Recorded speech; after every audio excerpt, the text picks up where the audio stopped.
Kembali ke Ini Pagi, pemirsa KPK segera mengklarifikasi Kaisang Pangarep terkait dugaan penerimaan fasilitas jet pribadi dari pengusaha. Klarifikasi perlu dilakukan karena ada dugaan berkaitan dengan penyelenggara negara atau ASN. Wakil Ketua KPK Alexander Marwata menyebut bahwa klarifikasi perlu dilakukan karena hal ini patut diduga adanya kaitannya dengan penyelenggara negara. Meski Kaisang tidak berstatus sebagai penyelenggara negara, namun ia merupakan ketua umum partai politik dan anak dari Presiden Joko Widodo, sekaligus saudara Wakil Presiden terpilih Gibran Rakabuming Raka. Namun kewenangan KPK terbatas untuk memeriksa dugaan gratifikasi yang menyasar pada penyelenggara negara, namun keterangan Kaisang tetap dibutuhkan. Mekanisme prosedur biasa saja yang berlaku di KPK, ya. Kalau ada informasi dari masyarakat, kami biasanya mengundang, ya, dari kalau terkait dengan laporan penerimaan ya lewat Direktorat Gratifikasi, Kedeputian Pencegahan, kami mengundang, ya. Nah, sebelum mengundang kadang-kadang dari pihak yang akan kita klarifikasi itu dia sudah mendeklarasi itu kan terkait dengan berita yang ada di masyarakat. Kan baik juga buat yang bersangkutan. Apakah itu nanti akan menghentikan klarifikasi yang dilakukan KPK? Tentu sesuai dengan kebutuhan dari Kedeputian Pencegahan dan Direktorat Gratifikasi, ya. Kami sih berharap kan ketika melakukan deklarasi atau apapun tentu disertai. Usai melakukan pendaftaran di KPU Jakarta, pasangan bakal calon Gubernur Jakarta Ridwan Kamil Suswono akan menjalani pemeriksaan kesehatan pada hari ini. Pemeriksaan akan melibatkan dokter spesialis dan dokter ahli. Pasangan bakal calon Gubernur Jakarta Ridwan Kamil dan Suswono akan menjalani tes kesehatan di RSUD Tarakan, Jakarta hari ini 31 Agustus 2024. Tes kesehatan Ridwan Kamil dan Suswono dijadwalkan pukul 7 pagi waktu Indonesia Barat dengan tim dokter spesialis dan ahli yang akan melakukan pemeriksaan jasmani, rohani, serta bebas penyalahgunaan narkotika. Pasangan Ridwan Kamil dan Suswono menyatakan dalam kondisi sehat dan bugar hingga siap melakukan tes kesehatan sebagai salah satu persyaratan maju di Pilkada Jakarta.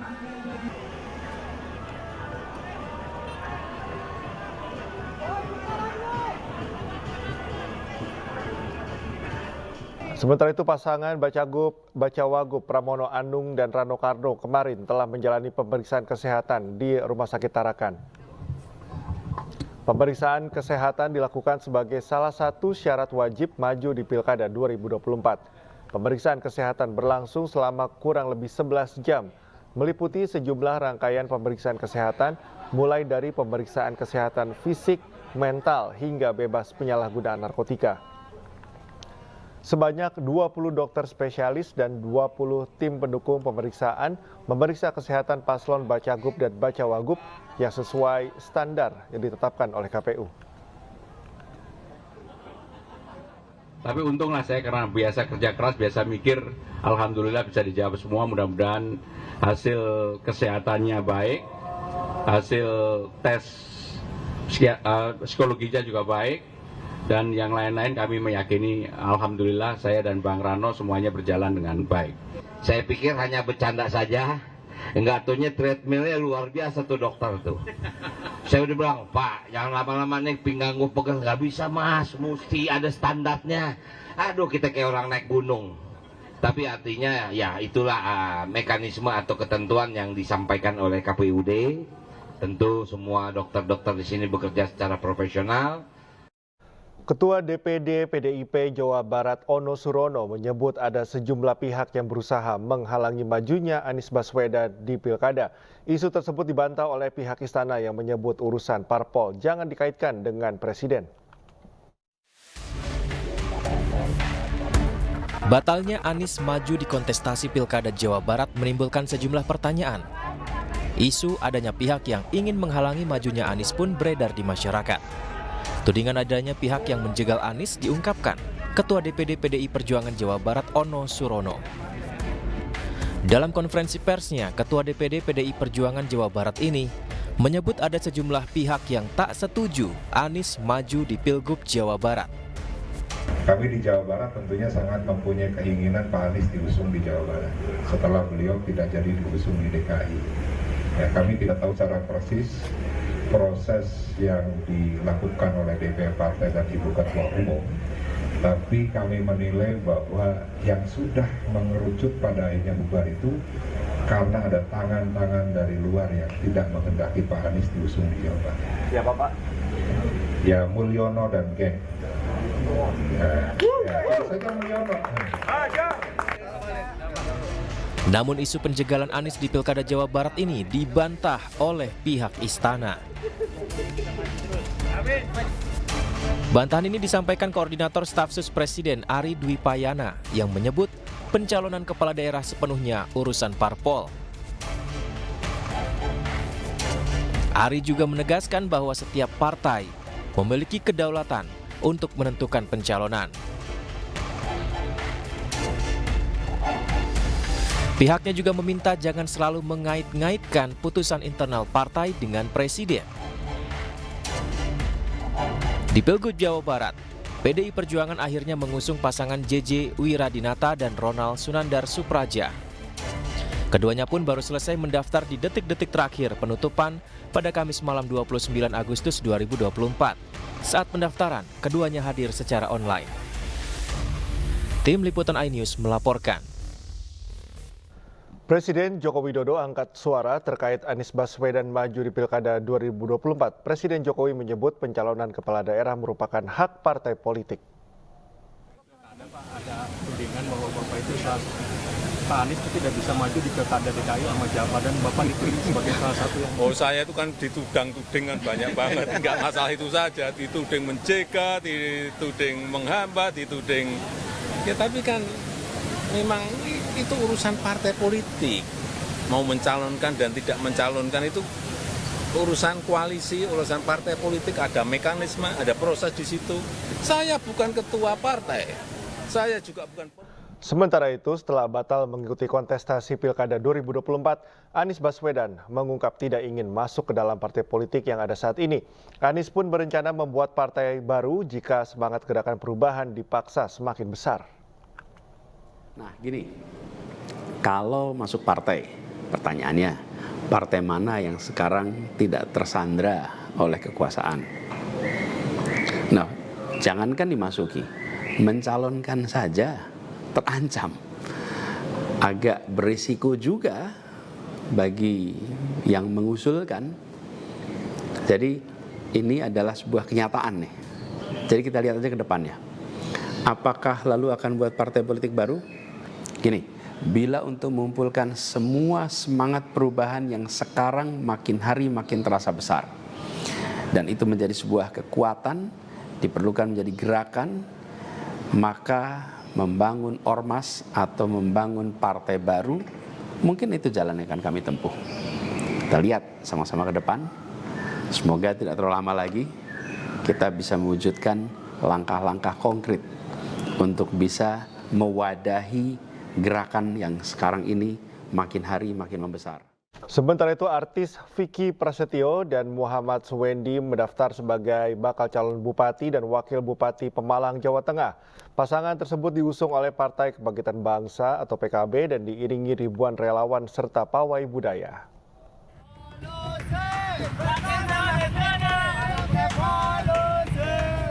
Ribuan warga, relawan, dan pengurus partai DPC PKB Pemalang mengarak artis Vicky Prasetyo dan Muhammad Suwendi untuk mendaftar sebagai bakal calon bupati dan wakil bupati Pemalang.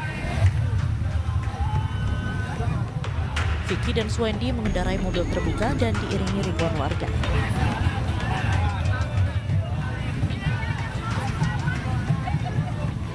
Arak-arakan budaya juga beberapa artis turut serta mengantarkan pendaftaran untuk ikut kontestasi pemilihan bupati dan wakil bupati Pemalang. Keduanya diterima langsung Komisioner KPU Pemalang pada Kamis petang. Berkas pencalonan pun diperiksa oleh petugas KPU Pemalang. Vicky Prasetyo yang mengusung jargon revolusi ini menyebutkan akan membangun Pemalang agar lebih baik dan rakyatnya lebih sejahtera. Beberapa target akan menjadi fokus dalam pemerintahan jika terpilih, seperti sektor industri, pendidikan, dan kesehatan. Ia juga akan memperhatikan masalah lingkungan, juga menyelesaikan masalah sampah. Malang ini memang dalam kondisi rapot sosial yang harus kita perbaiki, baik secara infrastruktur ataupun pertumbuhan ekonominya yang secara kurang masif dalam waktu yang cepat. Maka dari itu harus dibutuhkan salah satu pemimpin yang akan membawa perahu eksekutif yang bernama Kabupaten Pemalang ini. KPU Pemalang sudah menerima 3 pasangan calon bupati dan wakil bupati untuk berkontestasi di Pilkada serentak 2024. Di antaranya pasangan Mansur Hidayat dan Muhammad Bobi, Vicky Prasetyo dan Muhammad Swendi, serta pasangan Anom Widiantoro dan Nur Kholis. Dari Pemalang, Jawa Tengah, Suryono Soekarno, iNews melaporkan. Sejumlah pesohor dunia hiburan mewarnai kontestasi Pilkada serentak 2024, mulai dari penyanyi Krisdayanti di Pilkada Kota Batu hingga Ronald Surapraja di Pilgub Jawa Barat.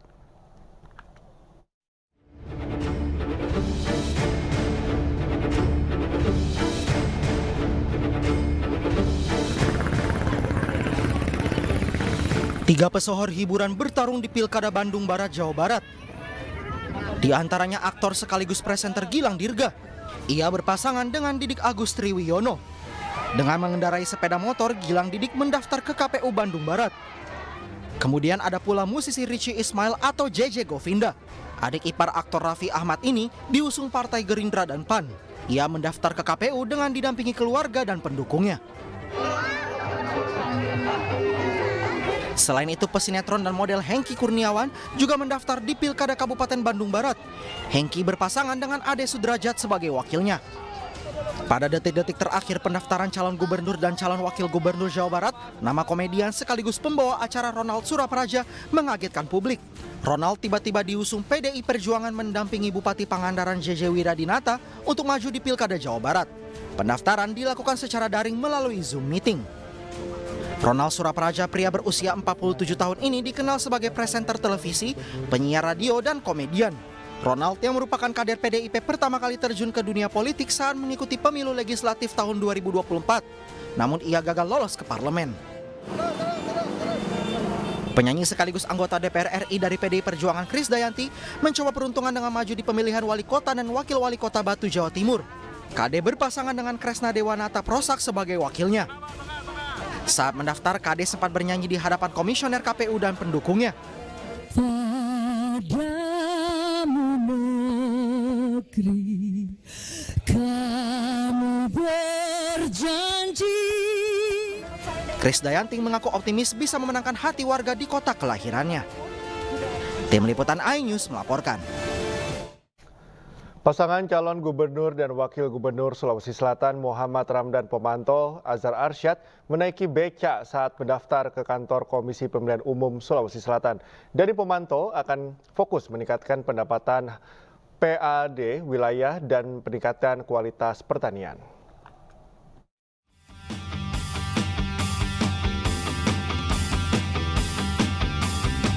Didampingi ribuan simpatisan, pasangan calon gubernur dan wakil gubernur Sulawesi Selatan Muhammad Ramdan Pomanto, Azhar Arsyad menaiki becak saat mendaftar ke kantor Komisi Pemilihan Umum Sulawesi Selatan di Jalan Andi Pangeran Petarani, Kota Makassar, Sulawesi Selatan.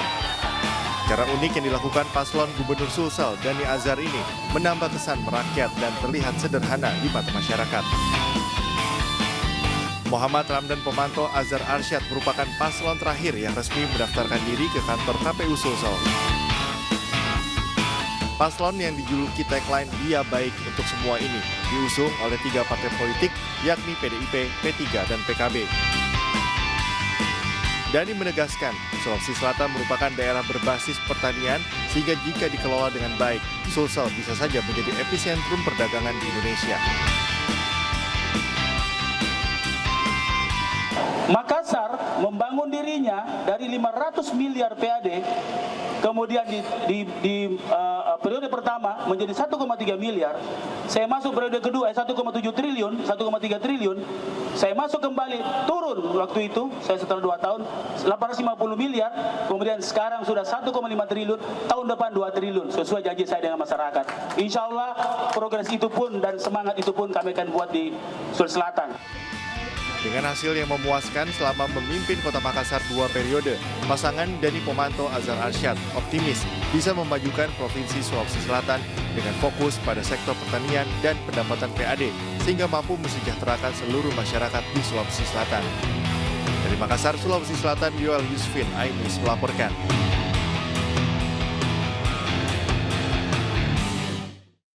Pasangan Cabub-Cawabub Cianjur Denas Eva serta Cabub-Cawabub Kabupaten Tabalong Nur Hasani Gusti Kada Rusman yang diusung Partai Perindo mendaftar ke KPU. Sementara itu pasangan Cabub dan Cawabub Eri Cahyadi Armuji juga resmi mendaftarkan diri ke KPU Kota Surabaya, Jawa Timur.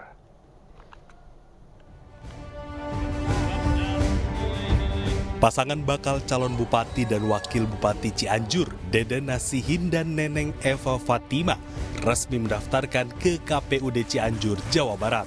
Pasangan ini mendapat dukungan dari 3 partai politik, diantaranya Partai Perindo. Pasangan bakal calon bupati dan calon wakil bupati Kabupaten Tabalong, Kalimantan Selatan, Nur Hasani dan Gusti Kada Rusman, juga resmi mendaftarkan diri ke KPU Kabupaten Tabalong. Kami Deden Nasihin dan Dr. Neneng Eva Fatima siap mengemban amanah dari masyarakat Cianjur. Mari kita bersama-sama untuk mewujudkan Cianjur berkah tadi. Saya ucapkan terima kasih atas dukungan ini. Mudah-mudahan perjuangan kita tidak sampai di sini, sampai akhir nanti kita selalu berjuang bersama. Sementara pasangan petahana bakal calon wali kota dan calon wakil wali kota Surabaya, Eri Cahyadi Armuji, juga resmi mendaftarkan diri ke KPU Kota Surabaya, Jawa Timur. Eri Cahyadi Armuji mendapat dukungan dari 18 partai politik, diantaranya Partai Perindo.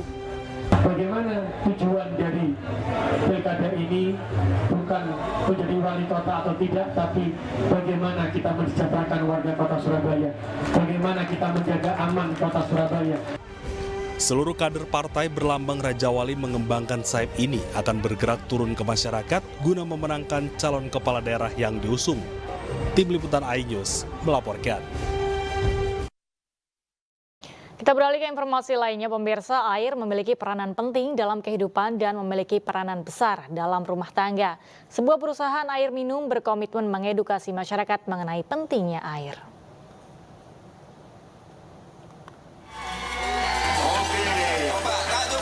Dalam rangka menyemarakan HUT kemerdekaan ke-79 RI, Air Minum Biru berkolaborasi dengan Kader Surabaya Hebat KSH. Event bertajuk Gebiar Semarak Kemerdekaan Indonesia ke-79 tahun di Kecamatan Sukomanunggal, Surabaya, Jawa Timur dihadiri lebih dari 600 anggota Kader Surabaya Hebat. Acara dibuka meriah dengan pemecahan rekor dunia es teh raksasa, menghabiskan 15 galon atau 285 liter air minum biru sebagai bahan utamanya. Berbagai perlombaan digelar dan juga edukasi mengenai hemat harus sehat, tapi sehat bisa hemat. Air Minum Biru mengajak para peserta untuk memahami bagaimana menjaga kesehatan. Salah satunya dengan mencukupi kebutuhan air minum sehari-hari. Kami pilih menjadi komunitas yang mungkin tepat bagi kami karena mungkin Kader Surabaya Hebat ini kan fokus utamanya untuk upaya peningkatan kesehatan masyarakat Surabaya ya. Salah satunya dalam menjaga pola hidup sehat, kemudian pengelolaan lingkungan, pemilahan sampah dan sebagainya.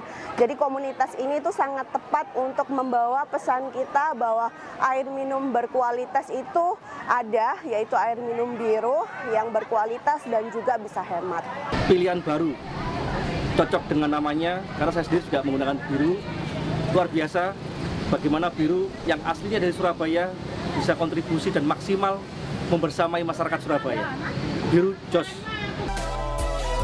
Air Minum Biru sebagai merek air berkualitas dan murah terus berkomitmen menjadi air minum kepercayaan keluarga Indonesia.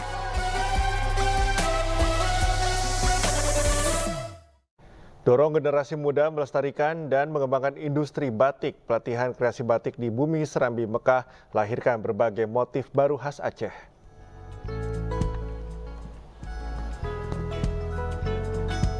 Anak muda Aceh hebat menggelar pelatihan batik yang sukses menarik minat generasi muda. Kegiatan berlangsung di Rumah Batik Malaka ini menghasilkan karya-karya batik dengan motif baru yang segar dan unik. Para peserta antusias mempelajari teknik pewarna alami dan menciptakan desain batik sendiri. Pelatihan ini diharapkan dapat mendorong generasi muda untuk lebih aktif melestarikan batik Aceh dan mengembangkan industri batik lokal.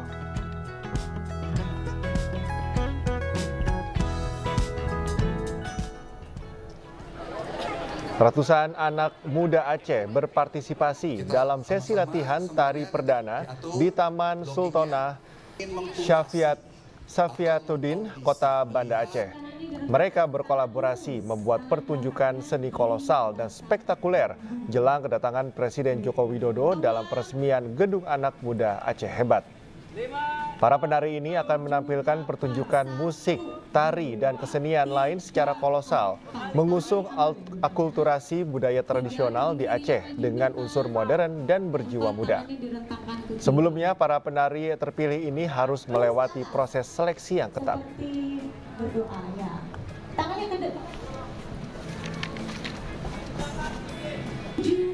Tim nasional basket U18 Indonesia terus memantapkan persiapan Piala Asia FIBA U18 2024. Ya, skuad muda Timnas Basket menunjukkan peningkatan pesat dalam berbagai aspek permainan.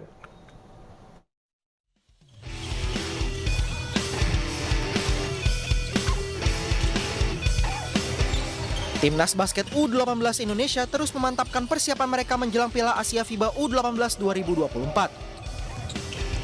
Menjelang kompetisi yang tinggal beberapa hari lagi, skuad muda Timnas Basket menunjukkan peningkatan signifikan dalam berbagai aspek permainan. Kepercayaan diri tim juga semakin meningkat setelah menjalani 2 laga uji coba melawan 2 klub IBL, yaitu Rans Simba Bogor dan Amarta Hang Tuah Jakarta. Kemarin kita udah mencoba lawan Rans, lawan Hang Tuah, kita tidak kalah jauh, kita bisa tahan Rans di angka 50 poin, kita tahan Hang Tuah di angka 50 poin. Besok kita bisa main terus juga untuk di Jordania. Di Piala Asia FIBA U18 2024, Indonesia bergabung di grup D bersama dengan Filipina, Selandia Baru, dan tuan rumah Yordania. Perjuangan skuad muda Timnas Basket Indonesia akan dimulai pada 3 September mendatang dengan laga pembuka melawan Selandia Baru.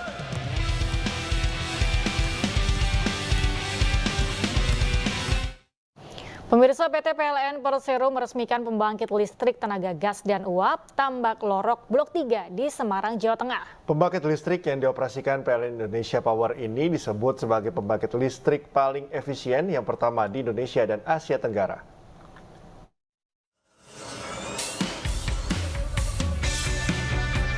PT PLN Persero meresmikan pembangkit listrik tenaga gas dan uap Tambak Lorok Blok 3 di Semarang, Jawa Tengah.